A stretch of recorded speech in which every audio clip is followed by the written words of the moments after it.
You don't get chosen by God without also being marked by hell, and that's why you, yes you, fight battles no one else sees, struggles so deeply embedded they could never be explained in a Sunday sermon.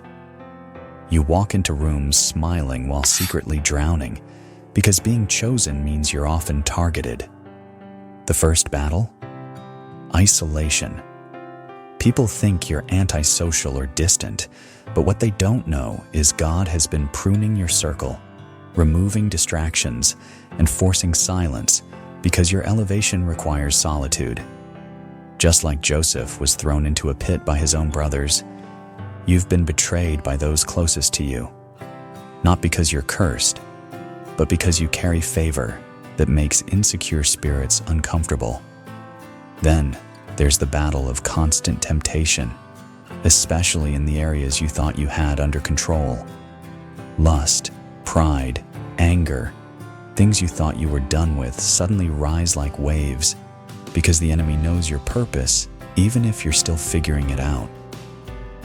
That's why temptation feels custom designed for your weaknesses.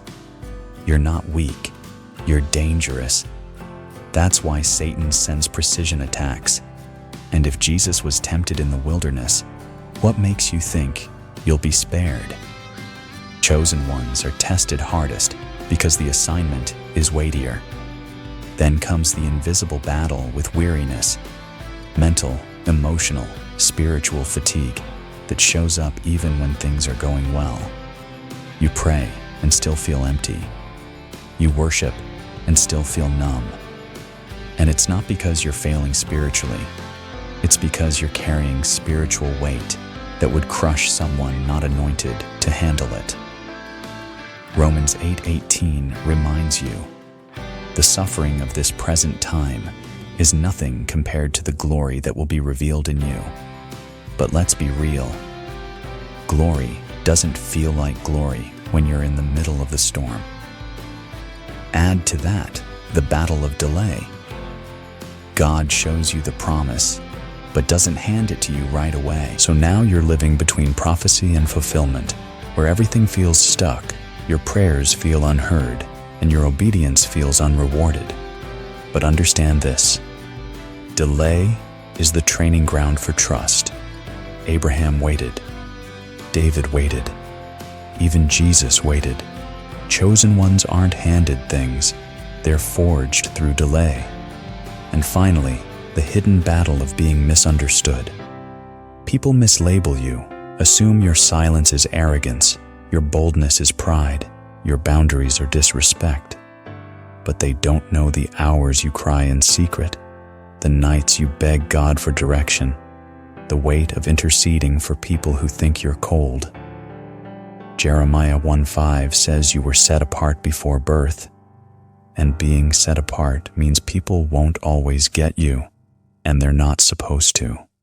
What they call strange, God calls chosen. And what looks like failure right now is actually God building stamina for what's coming. You are not broken. You're being broken open. And no, you're not losing your mind. You're just being stretched by the weight of your own calling. So if you've been wondering why life feels like a battlefield lately, it's because heaven marked you and hell noticed. But here's the truth. No matter how brutal the battle feels, you're not fighting alone.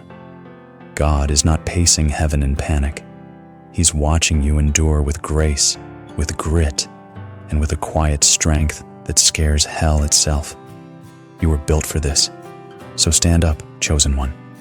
Wipe your tears, reset your focus, and remember, the fight is proof of the favor. Keep walking, even when it hurts. Keep trusting, even when it's silent. And keep praying, even when you're tired. Because what's coming next is not just a blessing, it's a confirmation. You were chosen for this.